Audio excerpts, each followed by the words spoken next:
ఇవాళ భారత్ బంద్ కొనసాగుతోంది. Maoist party నేడు భారత్ బంద్కు పిలుపునిచ్చింది.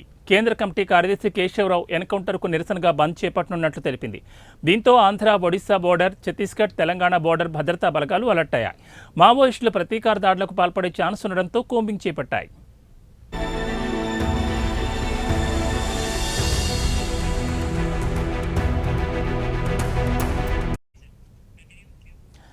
ములుగు జిల్లాలోని వెంకటాపురం, వాజేడు మండలాల్లోని పలు గ్రామాల్లో కోడన్ సెర్చ్ నిర్వహించారు. అయితే ఇవాళ మావోయిస్ట్ పార్టీ భారత్ బంద్కు పిలుపునిచ్చిన నేపథ్యంలో ఆంధ్రప్రదేశ్ అలాగే తెలంగాణ రాష్ట్రాల్లో ఉన్న ఆర్టీసీ బస్సులు ఎక్కడికక్కడ ఆగిపోయాయి. ముఖ్యంగా సరిహద్దు ప్రాంతాల్లో అంటే ములుగు జిల్లాలో బస్సులు బయటకు రావడం లేదని తెలుస్తోంది.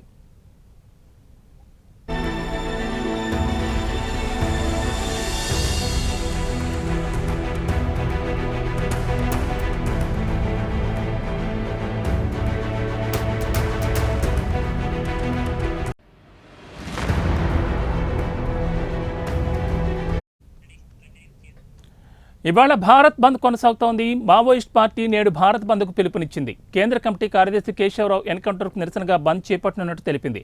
దీంతో ఆంధ్ర, ఒడిశా బోర్డర్, ఛత్తీస్గఢ్, తెలంగాణ బోర్డర్ భద్రతా బలగాలు అలర్ట్ అయ్యాయి. మావోయిస్టులు ప్రతీకార దాడులకు పాల్పడే ఛాన్స్ ఉండడంతో కూంబింగ్ చేపట్టాయి. ములుగు జిల్లాలోని వెంకటాపురం, వాజేడు మండలాల్లోని పలు గ్రామాల్లో కోడన్ సెర్చ్ నిర్వహించారు. అయితే ఇవాళ మావోయిస్ట్ పార్టీ భారత్ బంద్కు పిలుపునిచ్చిన నేపథ్యంలో ఆంధ్రప్రదేశ్ అలాగే తెలంగాణ రాష్ట్రాల్లో ఉన్న ఆర్టీసీ బస్సులు ఎక్కడికక్కడ ఆగిపోయాయి.